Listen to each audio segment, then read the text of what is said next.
ગુજરાત કોંગ્રેસની જન આક્રોશ યાત્રાનો બીજો તબક્કો જે આ મધ્ય ગુજરાતમાં ફરશે જન આક્રોશ યાત્રા ભાગવેલ ભાતીજી મહારાજના દર્શનથી યાત્રાનો શુભારંભ થશે।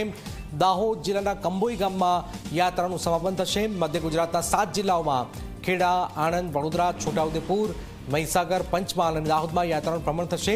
20 નવેમ્બરથી 6 જાન્યુઆરી સુધી જન આક્રોશ યાત્રા સમાપનમાં કેન્દ્રીય નેતાઓ પણ હાજરી આપી શકે છે। ઉત્તર ગુજરાતમાં જે જન આક્રોશ યાત્રાથી કોંગ્રેસની સફળ રહી અને હવે આ મધ્ય ગુજરાતમાં 7 જિલ્લાઓમાં